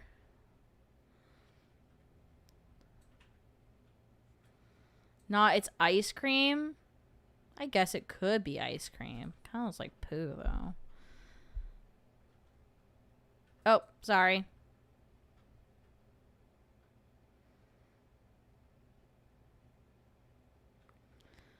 When the print on backdrop is more interesting than the animatronic. Yeah. The blood splatter is just not right. It's too neat. I just thought that was funny. And also, there's like no real mention of that in her animatronic dialogue. There's actually more lore in the animatronics official phrases than there is in this backstory. But that is a video I will save for another day. So let's go on to Mr. Punchy. Mr. Punchy is once again another animatronic made by Party Time Latex Crafts Company. It resembles one of those classic inflatable knockdown clowns that you'd see at carnivals, fun houses, in toy stores and whatnot. But he lights up neon and has EL wire across his face. He's got an inflatable bottom section that helps him rotate and all this other fun stuff. And his backstory is as follows. Mr. Punchy was a terrible... Hey, Ken, how are you doing? Was that a poo behind the doll? People are saying it's not a poo behind the doll. But I don't know if they believe them. I'm playing musical corners. I don't know if that's true. I think it looks like a poo. What? No, it's ice cream. No. Clown. The kids wouldn't laugh, and the parents always had the look on their faces that said it was time to find a new job. Finally, when his second-rate circus hit Tulsa, he'd had enough of the cowboys sneering through their teeth at him. So he took his one talent for taking your best shot to a whole new level. Now when he spins back... Yeah, he needs at least one hand and a fist. Because, like, you imagine an animatronic, like, looking like they're ready. Then I would believe that's Punchy the Clown, not this. That's like... I'm gonna do something else. This, ready. Knockdown clown, and when he swung back from the hit the people, he turned evil. He's an evil clown now. He's an evil clown that's a knockdown clown that will, when he bounces back, he's gonna get you. It's so dumb to me. This one's also just really silly. It's another top one for sure for me personally. I just love the fact that he was so bad at his job that he turned into an inflatable knockdown clown. And it's even more ironic because this was not a great animatronic either and has a incredible track record of being super faulty and just not overall being a good animatronic.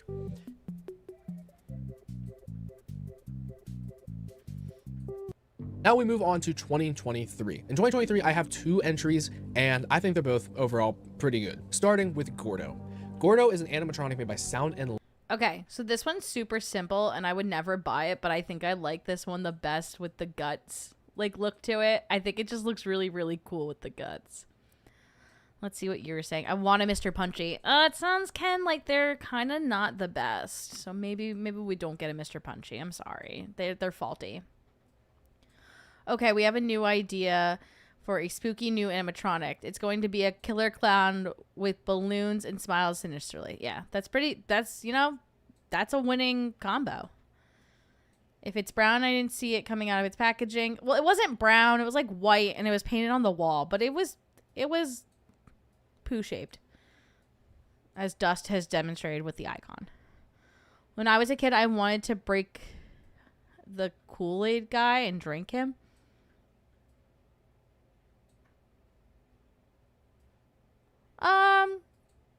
Let's go on psychology today after this, and we'll talk about that with somebody. Does it honk when you punch him in the nose? No, I don't think it does. I think it would hurt because it's an animatronic. Oh, I like that one though. I heard. I wasn't that smart. Now I wonder what the Kool-Aid man tastes like. Let's not harm things that are personified. Light. It resembles a small jack-o'-lantern on top of a stone pillar, and the jack-o'-lantern actually shoots its mouth up to reveal. Oh, I didn't realize the stone pillar comes with it. I kind of hate the stone pillar. I just want the pumpkin thing. It's a good jump scare with a stretchy pumpkin face. It's very simple, but very effective. So what's the story they made up for this thing? Good old Gordo loved scaring people. He would jump out around corners, pop up from behind the couch, hide in closets, wear camouflage, create elaborate outfits, whatever it took to get the scare.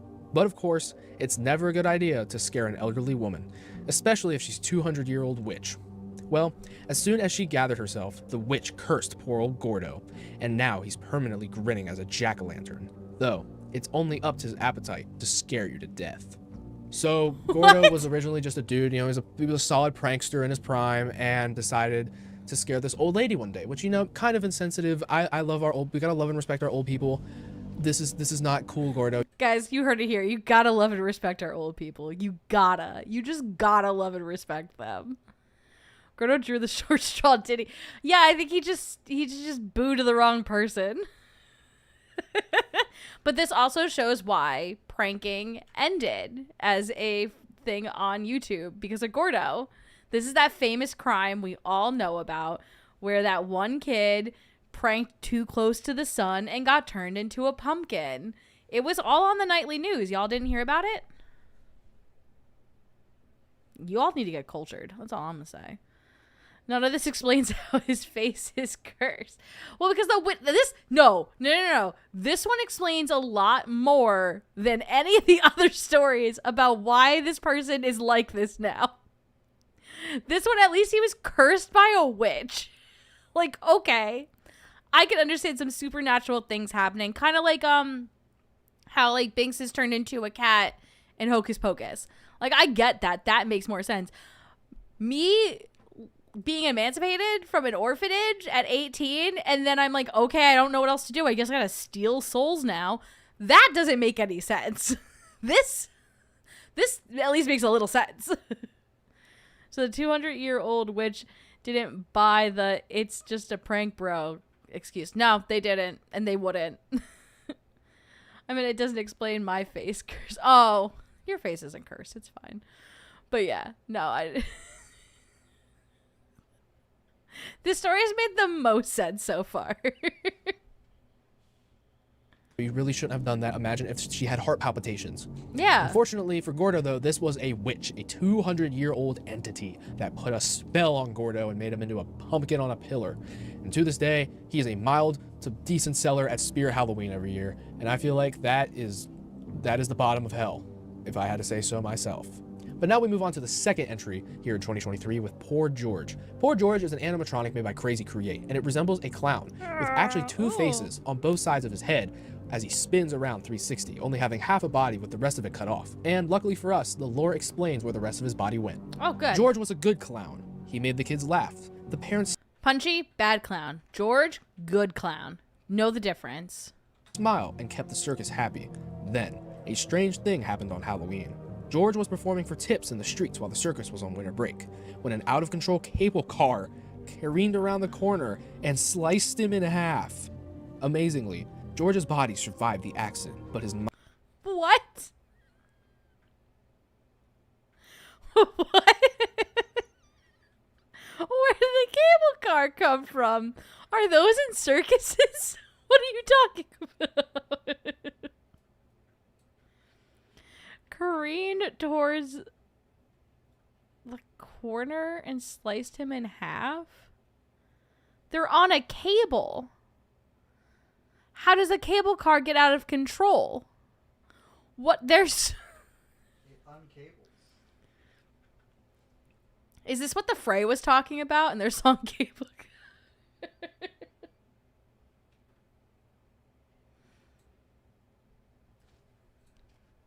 Mind became tormented. Instead of jokes and gags, he now stares down passerby, laughing maniacally. But they better not stay too long, because poor George will ensure they don't get very far. Ko also brings up a good point. What is the rest of his body doing? The rest of his body is roaming around the earth in vain hopes of running into his top half again. I mean, that would also be a very interesting... They could have done that, and they could have had 2 animatronics for the price of 1. Not for the price of 1, but like... So they didn't have to think of a different one. So George was originally just a good old clown until one day when he was doing side gigs in the off season, a cable car just goes off rails and slices him in half. Now, if I'm not mistaken, cable cars are pretty big, right? So like how tall would George have to be that's like the halfway point? That's where I'm confused, right? Like how does the cable car just cut you in half? Was it the cable that cut him in half from the cable car? Maybe. But if that's the case, then Spear Halloween did not do a good job explaining that. But we may never know. And that's fine by me.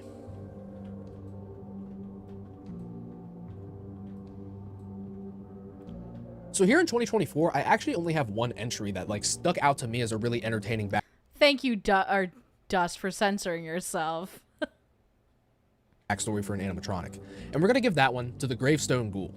The Gravestone Ghoul is an animatronic with seasonal visions. It's an outdoor-rated, ghoulish zombie type of character that thrashes around behind a tombstone and due to hinges on... This is how I dance. Woo. Woo. This ghoul and I would get down. Woo.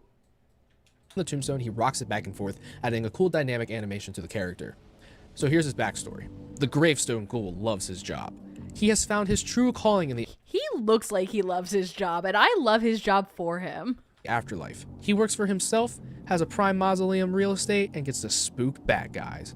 The ghoul lurks behind gravestones and bides his time watching burial ceremonies. He causes trouble by raising goosebumps on the skins of those nearby and making them uneasy with the feeling of being watched. He keeps the eternal residents in order by settling spirited property disputes and teaching new ghosts how to properly terrorize grave visitors.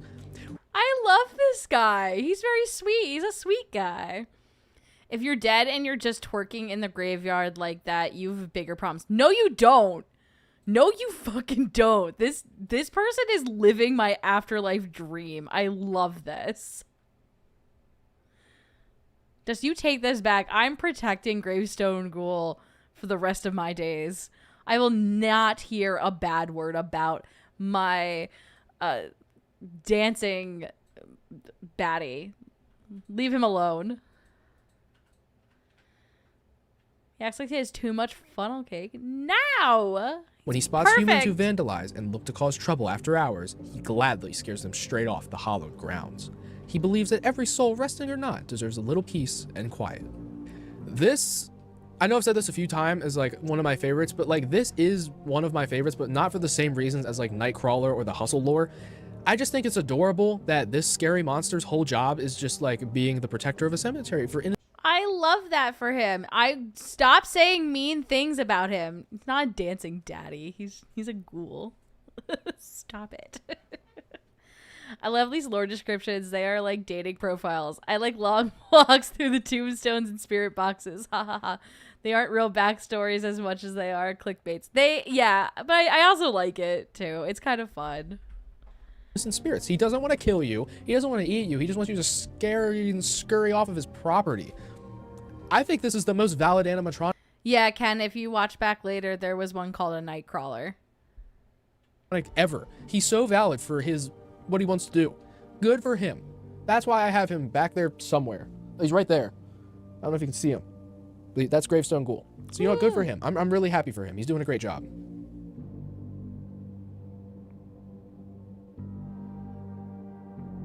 And now finally we move on to 2025. And we have, once again, 3 entries here because just like with 2022, which had a lot of really bad props, we also got really bad props with really great backstories in 2025.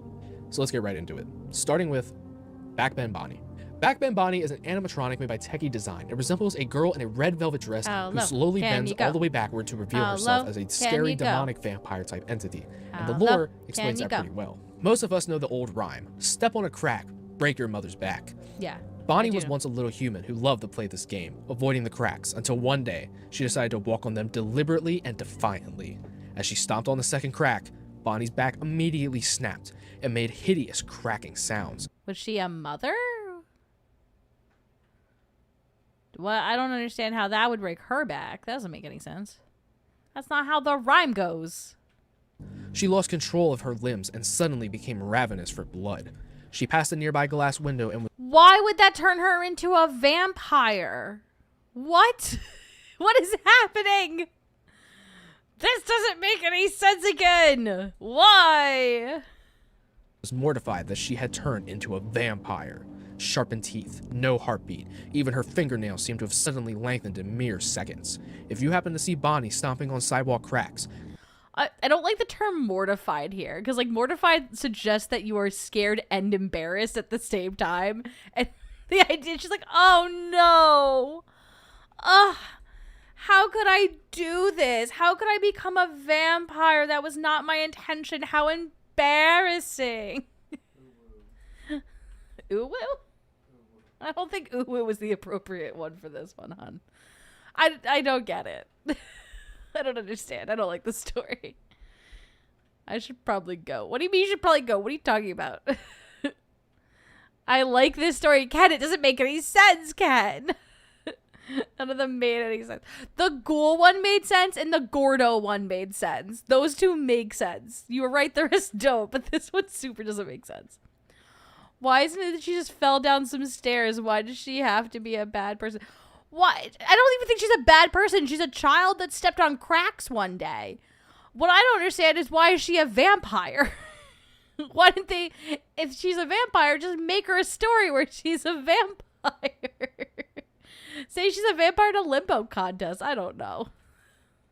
Don't make direct eye contact. She will hypnotize you to satisfy her bloodthirst. So Bonnie was originally just like you and me, you know, a young child who was playing the classic game, step on the crack, break your mother's back. But this story kind of defies the logic of that game a little bit, right? So it's supposed to be you break your mother's back if you step on the crack, not break your own back if you step on the crack. And that is what happened to Bonnie. She stepped on some evil cursed jujutsu crack and became a vampire. It's just really funny to me. I feel like they almost like forgot. It's like they were writing a story and then forgot that they wrote the first half being about breaking your mother's back and now it's breaking your own back. I feel like there could have been like an exposition piece between those sentences to explain like, well, what if it was actually your own? You want an exposition piece? In this one? In this one? What about the one where the guy just became a soul stealer? What are you talking about? This one has more of a through line than the other one. Who's a writer for Spirit Halloween? I just want to talk. Just come outside for a second. I just want to talk. Sorry, I was yelling and my dog went hoof, hoof. And I was like, oh, sorry. My apologies, sir. I didn't realize we were all sleeping right now.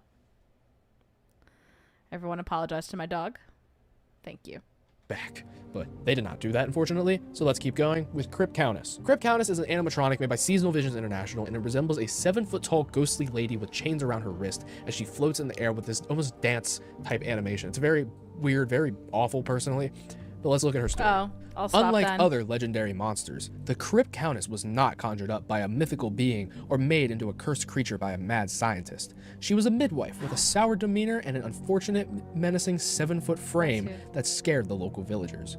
After being taunted and tormented by her neighbors about her unnatural size, an evil priest tricked Crypt Countess into visiting the catacombs, where he buried her alive.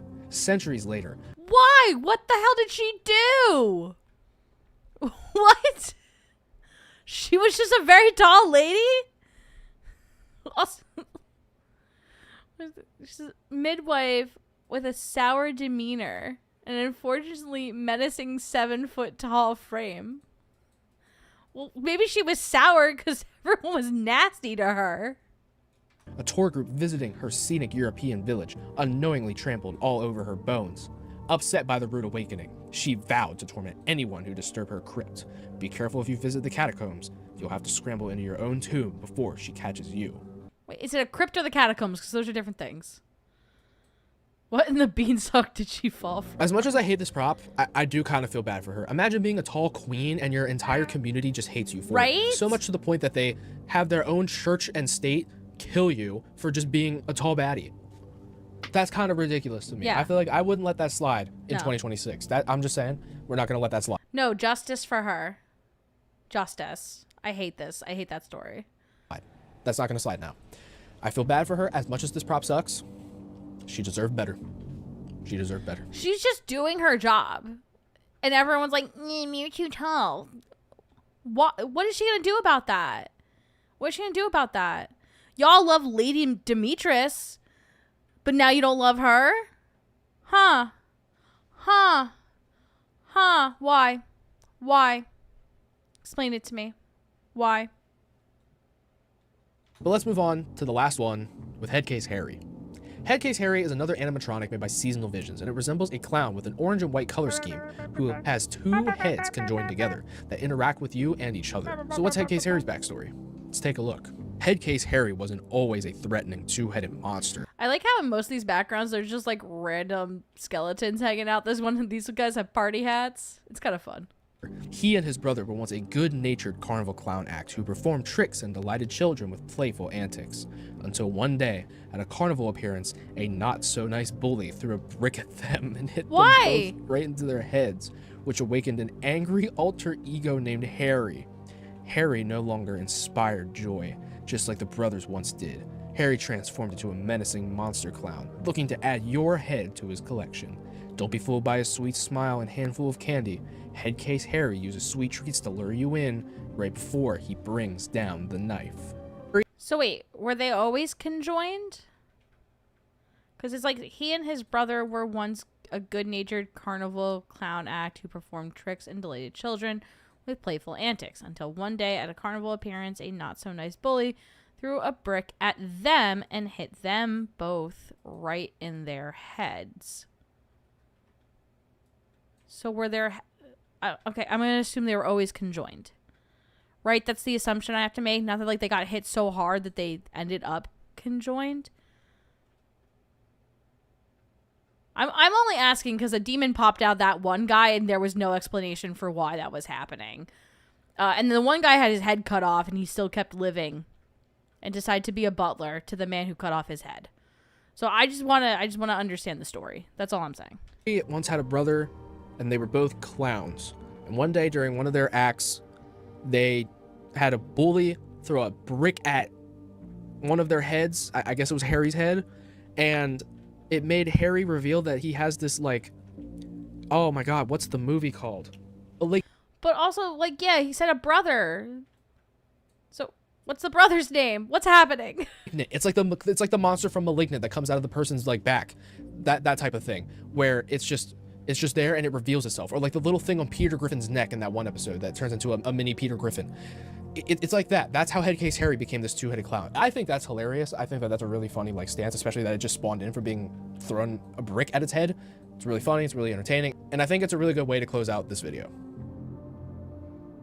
So with that being said, thank you all so much for watching. Now you might be wondering why there's none for 2026 yet, and I'm not gonna lie, it's because while yes, we don't actually have like half of the 2026 lineup out still at the time of recording this, we are still waiting on some, and I'll be honest, the ones that we have right now, I don't think are really that interesting and don't really do anything funny or entertaining or lore expansive in a way that I feel like it should be mentioned in this video.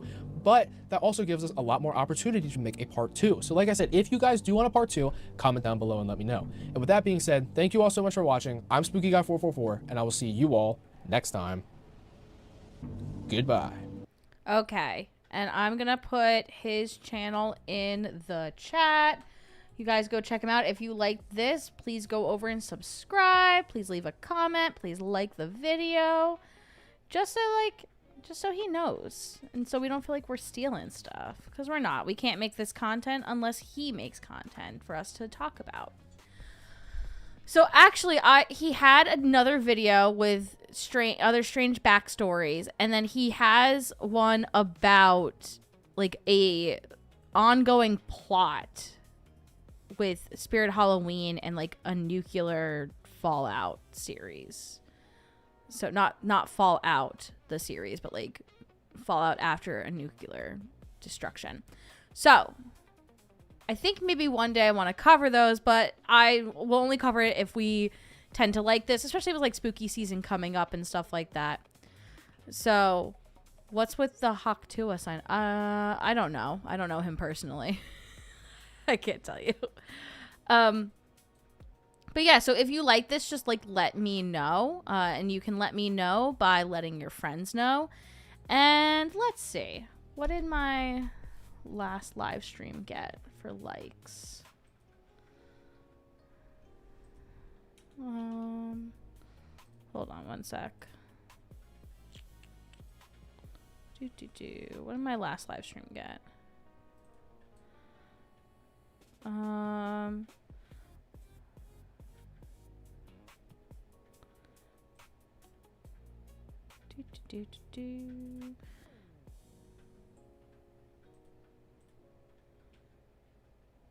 Why won't it just tell me? Why is this hard? Why am I looking at stuff?